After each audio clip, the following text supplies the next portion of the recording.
거동이 불편한 남편을요, 7년간 지극정성으로 병간호한 70대 할머니가 계시답니다. 그런데 어찌된 일인지 법정에 서게 됐대요. 무슨 사연이 있었던 걸까요? 손수호 변호사님. 네, 70대 노부부의 이야기인데요. 네. 61년도에 결혼했습니다. 굉장히 오래 전이죠. 그러네요. 상당히 긴 시간 동안 혼인 관계를 유지한 그런 상황인데 안타깝게도 2011년에 이 남편이 뇌경색으로 인해서 이제 거동이 불편해졌어요. 아이고, 네.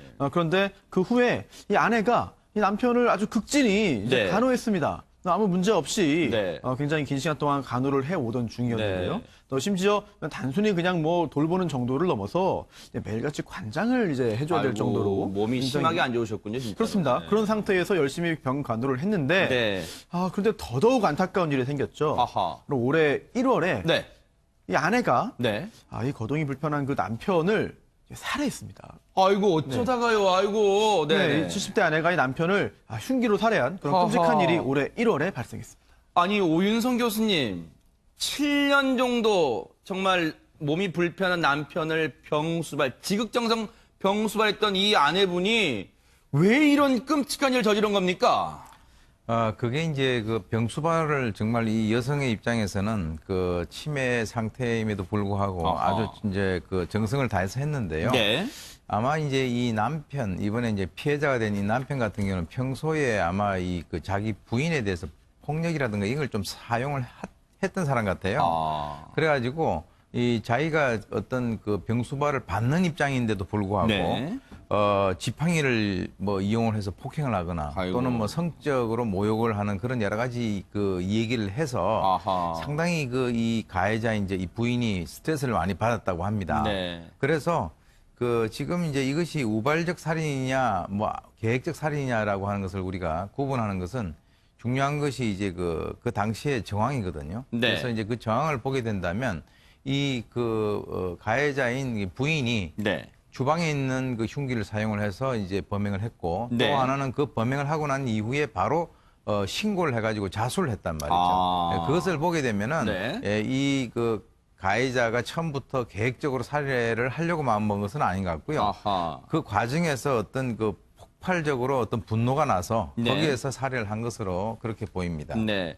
그런데 장희영 교수님, 7년이면요, 말이 7년이지 예전에 뭐 긴 병에 효자 없다는 속담이 있을 정도니까 이렇게 오래 병수발 하다 보니까 안타깝게도 이 70대 아내의 몸 상태도 좋지 않았다면서요. 그렇습니다. 2011년에 남편이 뇌경색으로 이제 몸이 불편해졌다라고 하고요. 네. 이 병간호를 하던 이 아내도 2016년에 알츠하이머성 치매 증상이 나타나기 시작합니다. 아마 네. 여러 가지 이유가 있었을 거예요. 나이도 영향이 있었을 것이고 네. 또 그동안에 잠시 말씀 나왔습니다만 남편이 저렇게 거동이 불편함에도 불구하고 폭력과 폭언을 심지어 몸이 불편하니까 지팡이를 이용해서라도 아이고, 폭행을 했다라는 거 아니겠어요? 네. 이 말은 과거에 50년을 살아온 그 인생에서도 아마 이 아내분은 비슷한 일들을 겪어오지 않았나 싶어요. 많은 네. 스트레스가 한꺼번에 몰리다 보니까 치매 그러니까요. 증상까지 있지 않았나 하는 네. 생각도 들고 문제는 치매 증상이 이제 얄팍하게 오는 게 아니라 충동적으로 강하게 올 때에는 네. 인지장애나 환각, 망상 증세까지 있을 정도의 충동적인 치매 증상이 아이고. 심각하게 있었다고 합니다. 네. 그러다 보니까 아마 이런 오랜 병 간호에 여러 가지 증상들이 이런 안타까운 사건을 만들지 않았나 하는 생각이 듭니다.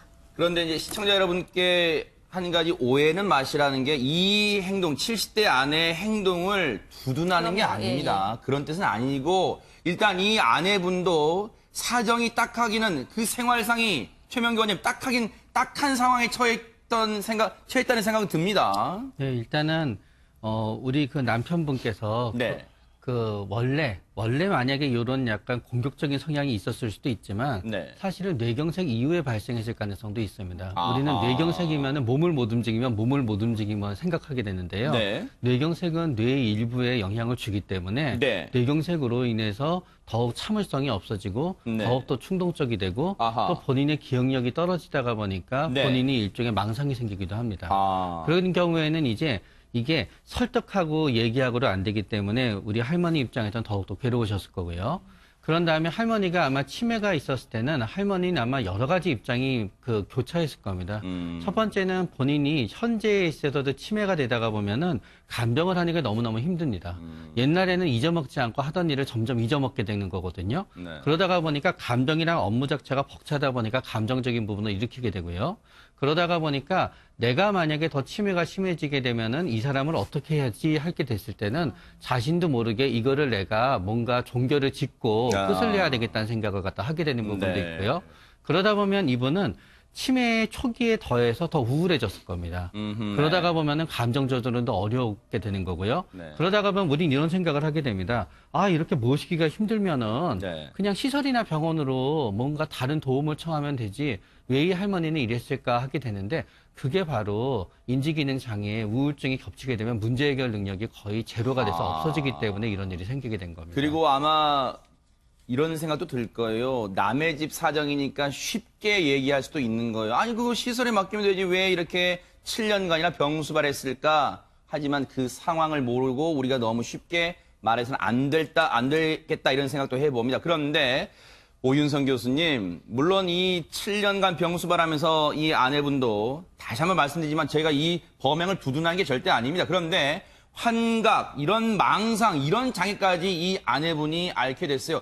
뭔가 이 본인도 70대 아내분도 스트레스가 상당히 중첩됐을까요? 어떻습니까? 그렇습니다. 네. 이제 왜 그러냐면 이제 그 여러 가지가 있다라고 아까 말씀을 하셨는데 네. 이 그 남편분이 평소에 폭력을 전혀 사용을 하지 않다가 갑자기 이제 본인이 이제 그 어떤 병수발 받는 과정에서 폭력을 행사했을 수도 있고. 아하. 근데 이제 통상 이제 범죄학적으로 보게 되면은 이제 그 폭력을 많이 사용을 한 사람들이 또 이제 그런 상황에서도 또 뭐 자기 배우자에게 그런 식으로 폭언이라든가 이걸 하는 그런 경우가 적지가 않아요. 아하. 그래서 이걸 우리가 이제 가정폭력에서의 그 부메랑 효과라고 하는데 네. 어떤 의미에서는 이제 장기적인 가해자가 최종적인 피해자가 되고 아이고. 그리고 이제 장기적인 피해자가 최종적인 가해자가 되는 이런 현상도 이제 발생을 한단 말이죠. 네. 그것은 왜 그러냐 하면은 이제 장기간에 걸쳐서 육체적 또는 언어적인 여러 가지 폭력에 시달리다가 네. 아까 이제 얘기 나왔습니다만은 이제 인지 기능도 떨어지고 환각, 환청 이런 여러 가지 것들이 있다라고 한다면 네. 충분히 이러한 일이 이제 발생할 수 있는 그런 상황이고요. 네.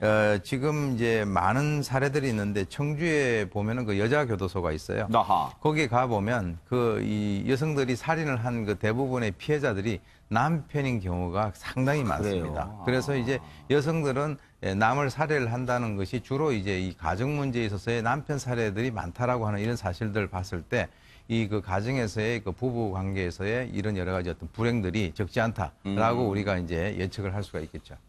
손수호 변호사님, 범행 후에 이 70대 아내분은 스스로 112에 신고를 했고 범행 일체를 자백했습니다. 하지만 이 범죄가 다 덮어질 수 있는 사안은 아니겠죠. 결국 재판에 넘겨졌을 텐데 재판부의 판단이 궁금합니다. 네, 살인 행위를 한 점을 다 인정을 했고요. 또 네. 재판에서도 그걸 다투진 않았어요. 아. 네, 설령 뭐 부인했다 하더라도 증거가 많으니까 또 네. 문제가 없을 테고. 다만 중요한 거는 살인죄 유죄 판결을 선고하더라도 형량이 어느 정도냐, 어느 정도의 어떤 그 처벌이 이루어지느냐가 굉장히 중요한데 네. 일단 1심에서는요. 징역 3년형이 선고됐습니다. 아하. 살인죄의 법정형이 사형, 무기 또는 5년 이상의 징역이거든요. 네. 하지만 그렇다 하더라도 언제나 5년 이상의 징역형이 선고되는 건 아니에요. 감경 요소가 있으면 얼마든지 5년보다 더 낮은 그런 그 징역형이 선고될 수도 있습니다. 아하. 이번 사건이 그런 사례인데요. 네.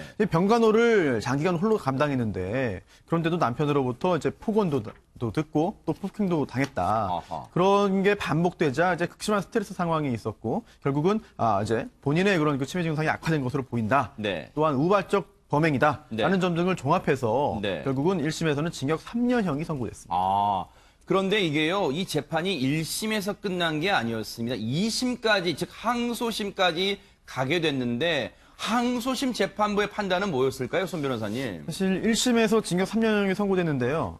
살인의 경우에 여러 가지 참작 요소가 있어서 징역 3년형이 선고되는 경우는 종종 있어요. 아하. 그런데 2심 판결이 선고된 후에 조금 논란이 일고 있습니다. 왜요? 왜냐하면 징역 3년형을 선고한 거는 맞아요. 동일해요. 네. 그런데 이 징역형의 집행을 5년간 유예 했습니다. 이게 바로 이게 쉽게 말하면 징역 3년에 집행유예 5년 이렇게 말하잖아요. 그래서 그러면 실형을 살지 않는다는 얘기잖아요, 지금. 그렇습니다. 네, 물론 네. 지금 구속되어 있었기 때문에 구치소에 있었지만 네. 징역 3년형을 선고하되 집행을 5년간 유예하는 것이기 때문에 네. 이제는 구치소에 있지 않게 되는 거죠. 아하. 그래서 이제 5년 동안 아무런 문제 없이 뭐 이제 네. 고의에 의해서 그 징역형에 처할 수 있는 범죄를 저지르지 않으면 네. 형 선고의 효력이 없어지는 거거든요. 네. 따라서 굉장히 중요한 그런 변화가 2심에서 생겼습니다. 왜 그러면 집행유예 2심에서는 징역 3년은 유지하되 형 집행을 5년간 유예하기로 했는데 그런데 이 70대 아내가요.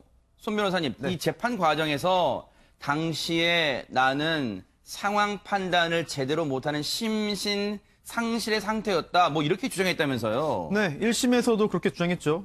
이제 심신 상실이라는 게 네. 사물을 변별할 능력, 의사 네. 판단 능력이나 뭐 이런 능력들이 없는 거거든요. 아.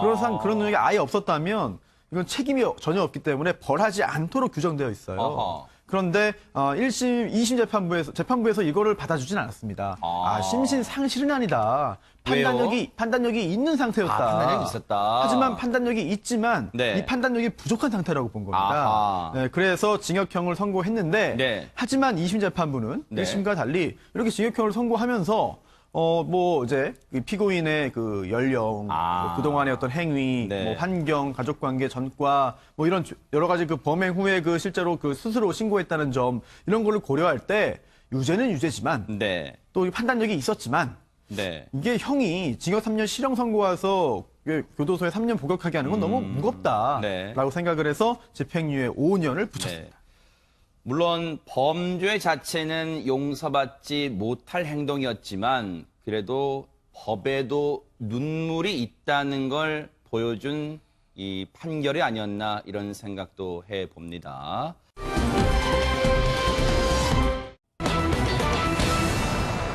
자, 부산에는요. 승객을 싣고 다니는 버스가 아니라 기적을 싣고 다니는 버스가 있다고 합니다. 홍수민 아나운서. 네, 부산 기장군 일대를 잘 달리던 버스가 갑자기 갓길에 멈추는데요. 버스 내부에서 일어난 이 일 때문이었습니다. 영상으로 확인해 보도록 하겠습니다.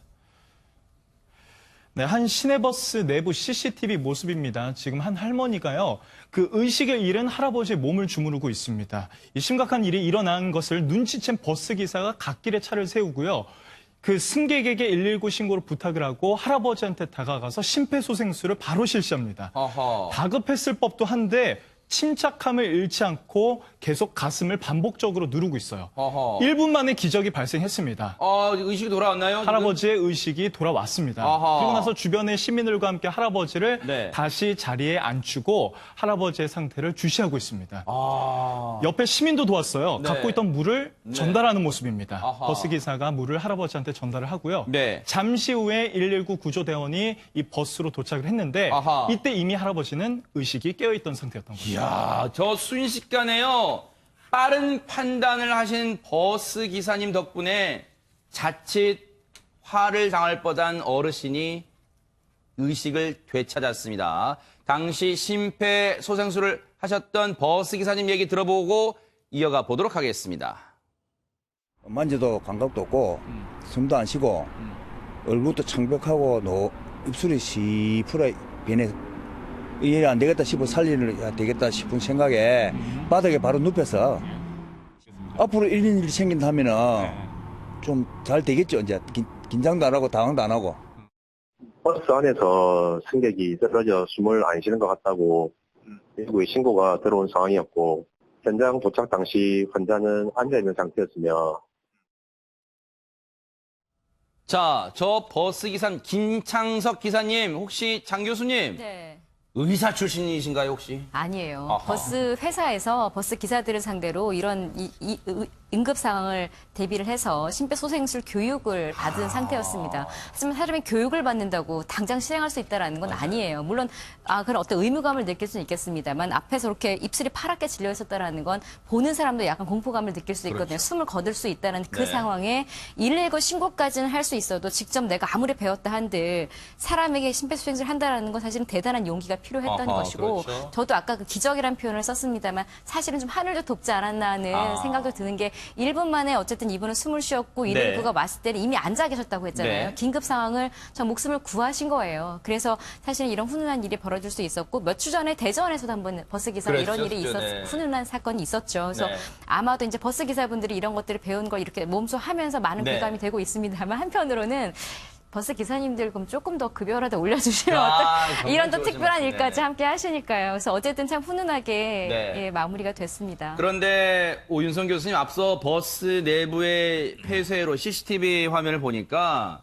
이 기사님 정말 침착함을 잃지 않았던 게 정말 주요했던 것 같습니다. 우리가 일반적으로 그 사람에 대한 진가는 어려운 일이 있어 봐야 우리가 알 수 아하. 있습니다. 근데 이제 지금 이제 버스에서의 가장 핵심적인 주체는 버스 기사분이죠. 네. 근데 만약에 저분이 허둥허둥지었다 이렇게 대처를 했다라고 한다면 주위 사람들도 같이 허둥지둥 됐을 텐데 네. 저분이 아주 침착하고 중심을 잘 잡으니까 나머지 분들도 자연스럽게 이제 침착하게 되는 것이거든요. 네. 그러니까 순간적으로 판단을 하고 네. 그다음에 결심을 하고 즉각적으로 반응을 하면서 네. 본인이 이제 배웠던 그 심폐소생술을 어떻게 보면 처음 사용을 해봤다라고 네. 하는데 아마 심폐소생술 교육을 받으면서도 아주 성실하게 잘 받으셨던 것 같아요. 그래가지고 그 의연함, 침착함을 같이 이렇게 포함을 해가지고 네. 한 생명을 구했는데요. 네. 우리가 이제 유대인 그 속담에 보면은 네. 한 사람을 구하는 것은 세상을 구하는 것이다. 아하. 이렇게 얘기를 합니다. 정말로 멋진 말씀이시고 정말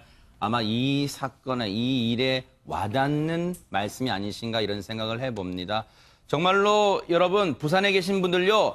이 김창석 기사님이 182번 버스를 모신답니다. 김창석 기사님 보시면 정말 잘하셨어요. 꼭 칭찬 한마디씩 해주시기 바랍니다.